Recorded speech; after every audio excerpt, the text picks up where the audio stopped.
1640, so that's quite a while ago, and it had only one hand, so it wasn't very accurate, but of course back then it was better than nothing at all. And the way this clock works is simply with the pull from gravity, so they hooked in a weight, so the stone, and the clock would start working. As the weight goes down,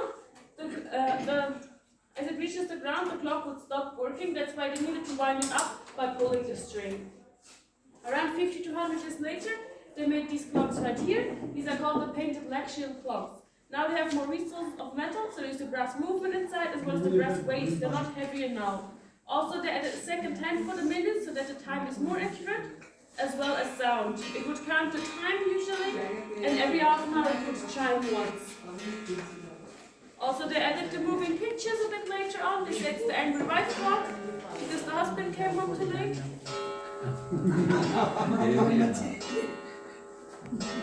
And she would also be counting the time. And then also we have him, he's the potato eater. So every half an hour one potato, every full hour he counts the time.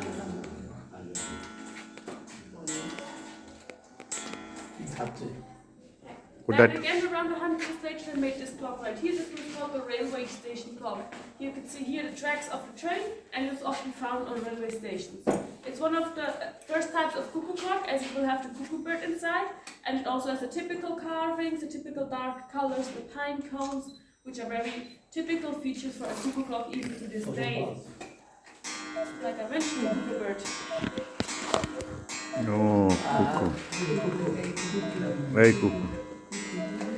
These clocks were traditionally made by the farmers in the winter time, as there was not much. Sorry, please quiet it down a bit.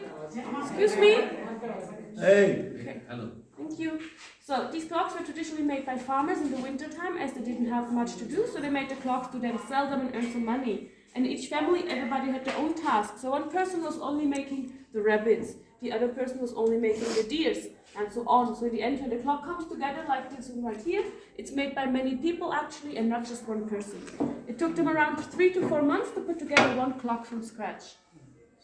They used lined wood, because lined wood is a very soft kind of wood, so it's easy for the carving. They have these tools right here. If they use a lined wood, yeah, lined wood. If they use a hard wood like cherry or nut, it would be too hard for the carvings, and they couldn't make the nice details. Also, the wood had to be very dry, because fresh wood will split, therefore they cannot take it for the clock. So they left it to dry up to 5 years before actually using it. Then we can come over to this side.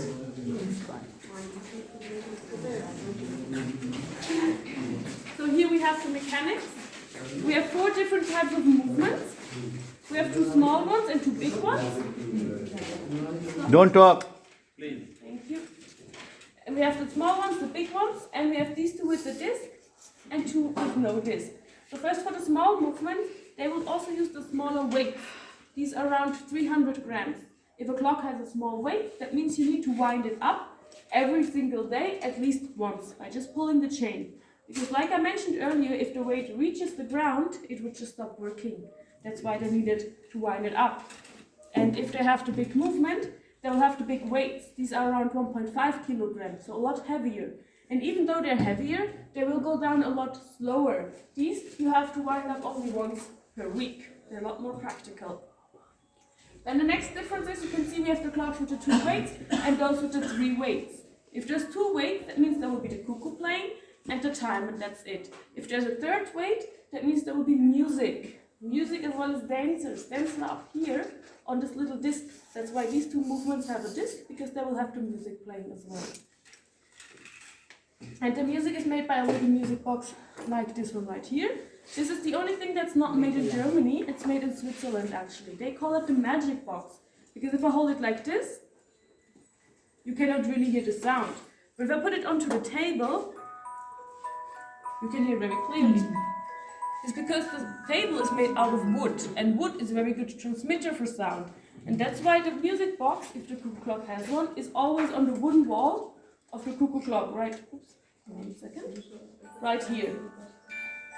So that you will be able to hear the sound. And you can also see here, if I play the music, the disc on top will turn, because the dancers will be also going around. And right here you can also see we have these 2 whistles on the side.